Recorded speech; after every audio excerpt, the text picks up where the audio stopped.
We're wondering who's watching you. A viewer sent our I-Team a photo through Facebook that she took in a Kohl's department store dressing room. Yeah, now she claims the photo shows a security camera in the mirror. Is it a fluke, or did the I-Team find it at other stores? Here's Bill McGinty. Security cameras watch us in almost every store. As a woman, would that creep you out? Yes, I would. They're above us. You're standing there and you look up, you're like, wow, they can see me. And they're close. They will be looking at you when you are changing and everything. But how close is too close? That's definitely something that would bother me. That's pretty bad. Creepy? I think so. We showed almost a dozen women this photo taken inside this Kohl's department store on Independence Boulevard in Matthews. Do people see what's going on inside the dressing room? The photo was taken by Julia, who doesn't want her face shown, although at this point, Julia's worried somebody may have seen a whole lot more than just her face. You were in a stage of undressing. I was, yes. And then you look in the mirror and you see the camera. Yes. It's not a good feeling. Kind of creepy. Yes. Julia was changing and was at one point topless when soon after she noticed that black circular eyeball camera in the reflection of her dressing room mirror. The camera was outside this particular dressing room, which has walls, but not right above the door. So I'm assuming if I can see it, that whoever's watching the camera can see me. And the bigger question here is, who is they? And is this one store a fluke? The I-Team investigated the dressing areas of another Kohl's department store, this one on South Boulevard at 485. Like the Kohl's in Matthews, some of the changing rooms are walled, roofed, and private, but others aren't. Our NBC Charlotte coworker and her iPhone could see the camera in the mirror's reflection in the changing rooms up near the front of the store. It's pretty disturbing. I don't like it. Yep. Invasion of privacy. Is someone watching? Are they recording? And if so, what becomes of that footage? If it falls into the wrong hands, can it be distributed? You know, it's a concern. Julia's husband wanted to know the answers to those questions, and so he sent an email to Kohl's explaining his wife's revealing experience. Julia says a manager called back saying, "Don't worry." And that's all that they said, was that this was the design of the store. They do testing, that you cannot see anything below maybe the top of the head of a person who might be 6'2". 6'2"? Yes. Well, then you shouldn't have been able to see the camera. Right. The I-Team contacted Kohl's corporate offices. We wanted to know if that camera can see into the mirror. We wanted to know if it's recorded, and we wanted to know what happens to the footage if it is recorded. Well, after 5 emails, 2 phone calls, 2 tweets, and a Facebook post to Kohl's, which they took down, I finally did get a response from their public relations department. Kohl's corporate thanked me for contacting them and said, "We assure you the security camera in question did not view the customer. And because the camera did not see the customer, there is no video to share." Do you think they should let us at least take a look at the angle? Yes, I do. Now, in that series of emails back and forth to Kohl's, I did ask to see that specific security angle from the Matthews store, but the Kohl's media team never addressed my request. I'm consumer investigator Bill McGinty, NBC Charlotte. Bill also says that Kohl's did not answer his questions about whether or not their security cameras, any of them, record, and if so, what happens to that footage. However, police tell us that Kohl's sent them these photos of shoplifting suspects in their Gastonia store. And while Bill found cameras visible in 2 stores, he did not see the same situation in the Union County store on Tom Short. The family of an 88-year-old Charlotte woman is outraged. Their mother's home in Dilworth was sold for peanuts, and where the deal took place only adds insult. They decided to get McGinty, and the I-Team's Bill McGinty has been working on their story since January. Tonight, the fight to reverse this sale and get the home back. How did you even learn she was in the nursing home? Do you make routine practice of going into nursing homes? Did you know that she had dementia, ma'am? What you're watching is actually the end of our story. Those are questions everybody would like an answer to. The beginning starts here at this house at 515 Ideal Way in Dilworth. Last June, it was in foreclosure and it was set to be auctioned off. 7 bids were made on that house. The highest bid was $48,358. But none of those 7 bidders actually got this house. Instead, it was acquired for just $5,000 by a company called Home Appeal, which is run by Laura Shields. These state records show Home Appeal is based right here inside this small house over on Drexel Place in Charlotte. Is there anything you want to tell us at all? We'll get back to Home Appeal and Laura Shields in just a minute. But first, you need to meet some other people involved. It's wrong. It's against it should be against the law. Pat Rader is sitting next to her mom, 88-year-old Mabel Bobo, who used to own this small, quaint home on Ideal Way in Dilworth and did so for 56 years. Memories on top of memory. I could write a book. I could. I raised 3 kids there. Mabel had taken out a loan some years ago and had tied it to the house. When the loan wasn't repaid, foreclosure proceedings began.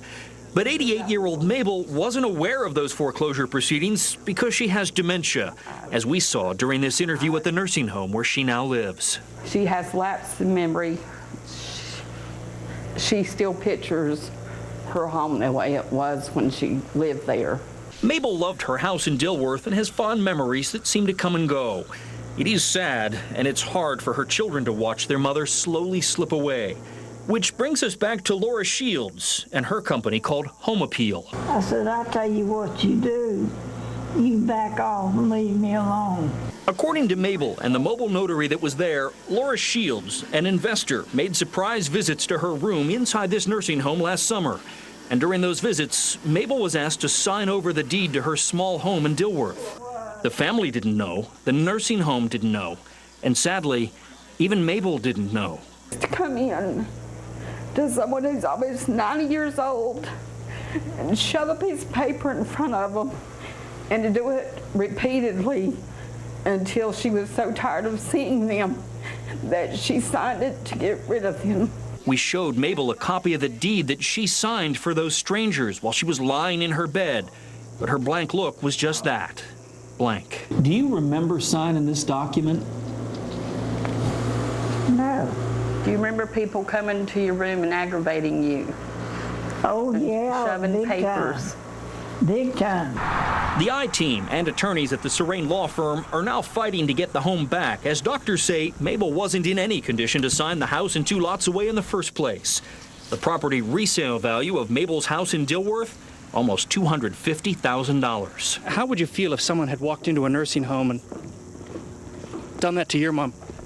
Would you be okay with that? So we confronted Laura Shields about her trip to that nursing home. Do you make routine practice of going into nursing homes and acquiring properties this way? But every question we asked her, how did you even learn she was in the nursing home? Got no answer. Do you feel you owe the Bobos any type of an explanation, Laura? Laura Shields may own Mabel's house at the moment, but she can't do anything with it. A judge's order now blocks any sale or any future development. I want them not to be able to do this to other people in this situation. Now, during a mediation between the two sides a couple of weeks ago, the family says that Laura Shields told them Mabel was paid $5,000 for her house when she signed that deed in her bed inside the nursing home. And Laura Shields says she's got an undated check stub to prove it. But Mabel doesn't have any bank accounts anymore, and her family says they never received a dime. The case to get Mabel's house back is now headed to court. With the I-Team, I'm Bill McGinty, NBC Charlotte.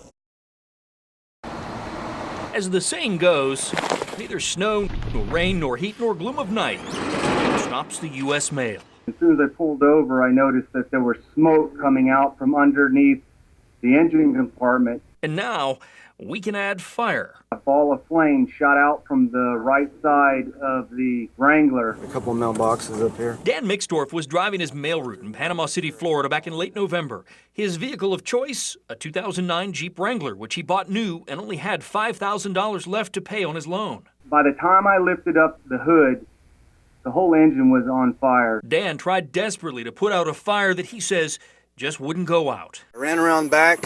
And I got all the mail out of the vehicle, and by the time I got all the mail out of the vehicle and I was about 10 feet away, the whole Jeep went up in flames. Dan's Jeep had just been serviced and was given a clean bill of health. He says Chrysler told him the cause of the fire was unknown because the Jeep was damaged so badly. In the last 12 months, 6 different Jeep Wrangler owners have contacted the I-Team, all complaining about sudden and unexpected fires in their Jeeps. The model years vary, anywhere from 2007 all the way up to 2012, but their stories are similar. Indian Trail, North Carolina. Came across the railroad tracks and I lost all power to the vehicle. Ann Arbor, Michigan. Looked out my driver's window and I saw flames coming up with the window at me. Asheville, North Carolina. It blew up.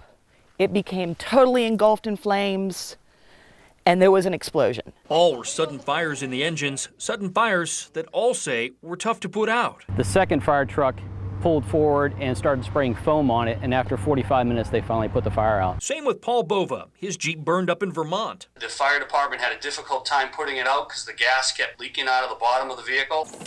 And Dan the mailman told us the exact same thing. And I could see that it was gas burning because he couldn't put the fire out. Our earlier reports on Jeep fires outlined similar problems in the 2010 Wrangler, like the one here in Indian Trail that caught fire while owner Rob Pyrock was driving. It, too, appeared to be leaking gas under the front. There's gas that's still fueling. But Chrysler said debris underneath the Jeep caused that fire.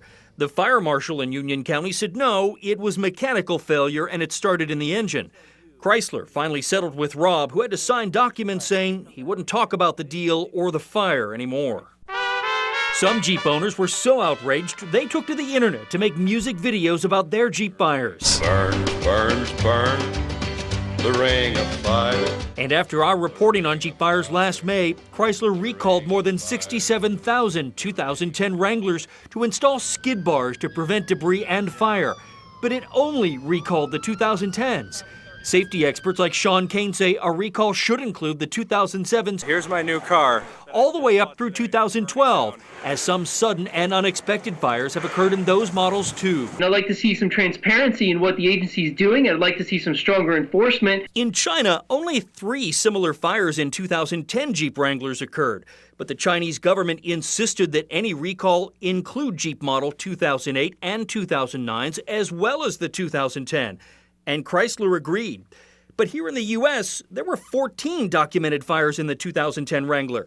But the recall here only included the 2010, and we're wondering why. In general, what we've noticed is a trend by the National Highway Traffic Safety Administration to consider the industry the regulatory partners as opposed to the consumers that they're there to protect.